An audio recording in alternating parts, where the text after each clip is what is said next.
कि माइनॉरिटी को और विशेषकर मुस्लिम भाइयों को भड़काया जा रहा है। देश में किसी की भी नागरिकता सीए छीन ही नहीं सकता, क्योंकि कानून में प्रोविजन ही नहीं है। सीए जो शरणार्थी आए हैं पाकिस्तान और बांग्लादेश से धार्मिक प्रताड़ना के कारण, उनको नागरिकता देने का कानून है और मैं मानता हूं इसमें किसी का विरोध नहीं होना।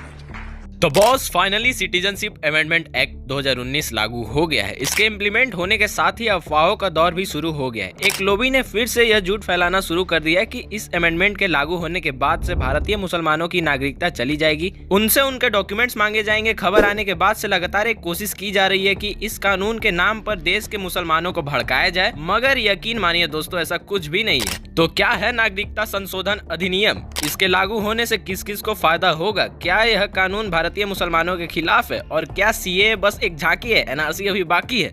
आइए एक एक करके इन सारे सवालों के जवाब देते हैं। मैं फिर से कहता हूं, सीए देश का कानून है, पत्थर पर लकीर है, ये वास्तविकता है, ये लागू होगा ही होगा और इस चुनाव के पहले होगा, इसको कोई नहीं रोक। तो दोस्तों, जैसा कि मैंने आपको बताया, 11 मार्च 2024 को अधिसूचना लाकर केंद्र सरकार ने सीएए 2019 को लागू कर दिया है। इस एक्ट के लागू होने के बाद से पाकिस्तान, बांग्लादेश और अफगानिस्तान से आए हिंदू, सिख, बौद्ध, पारसी, ईसाई और जैन धर्म के लोगों को भारत की नागरिकता देने का रास्ता साफ हो गया है। इस कानून को लाने के पीछे भारतीय सरकार का मकसद यह है कि ऐसे गैर मुस्लिम जिनका इन 3 मुस्लिम देश में धर्म के आधार पर अगर उत्पीड़न हुआ है, उन्हें भारत की नागरिकता दी जाए।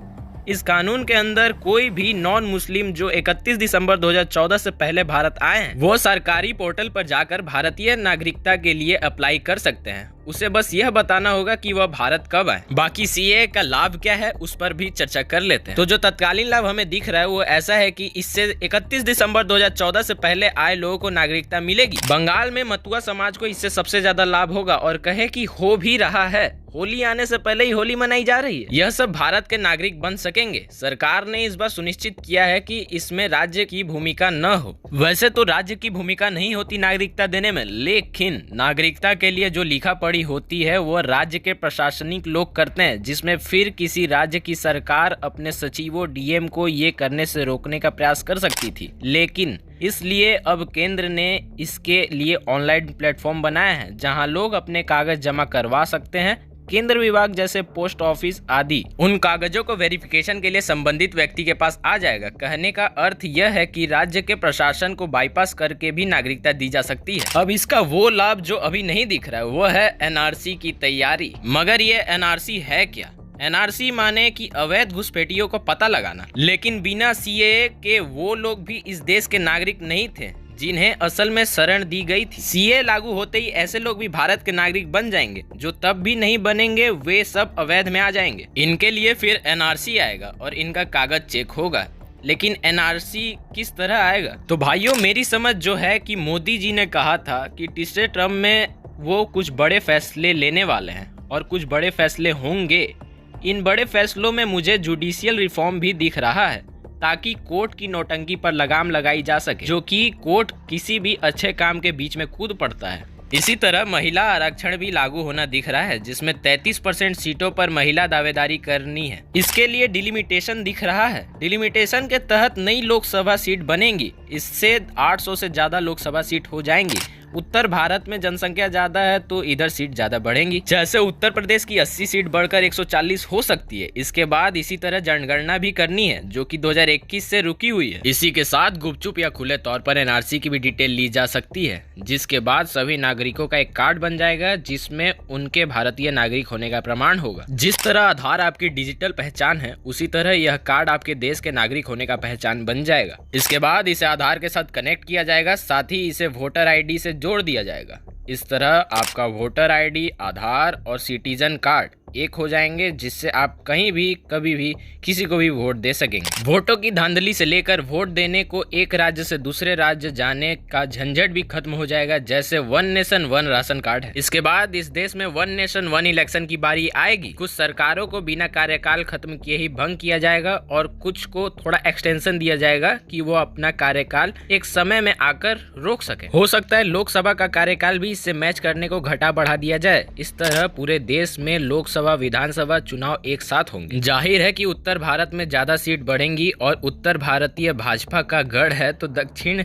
से सीट जीतने की मेहनत उतनी भी इन्हें नहीं करनी पड़ेगी। इसी तरह भाजपा जो कह रही है कि अब की बार 400 पार, ऐसा होने पर कुछ बड़े संवैधानिक फैसले और संशोधन हो सकते हैं। क्या संविधान के बेसिक स्ट्रक्चर में बदलाव होगा, जैसे सेकुलर शब्द को हटाना जो आपातकाल में असंवैधानिक तरीके से लाया गया था। इसी तरह जो कॉलेजियम सिस्टम है वो भी गलत तरीके से बेसिक स्ट्रक्चर में डाला गया था। इस तरह पक्का किया जा सकता है कि बिना 2/3 यानी मेजोरिटी के भी उसे बदला जा सके, तो वो भी हटाने की संभावना दिख रही है। साथ ही 25% ऐसे कानून जो आजादी के बाद से अब तक लागू नहीं हुए थे, उनमें भी कितने से ऐसे कानून हैं जो सरकार लागू करने जा रही है, जिनके लिए 2/3 इसलिए लगता है कि फिर उसके लिए राज्य के भरोसे नहीं रहना पड़ेगा कि उनकी सहमति भी हो और वो अपने राज्यों में इसे लागू कर सके। जैसे जीएसटी जब सामान्य बहुमत से लागू हुआ था तो राज्यों की खुशामती करनी पड़ी थी कि आप भी लागू करो, और जब तक राज्य नहीं माने जीएसटी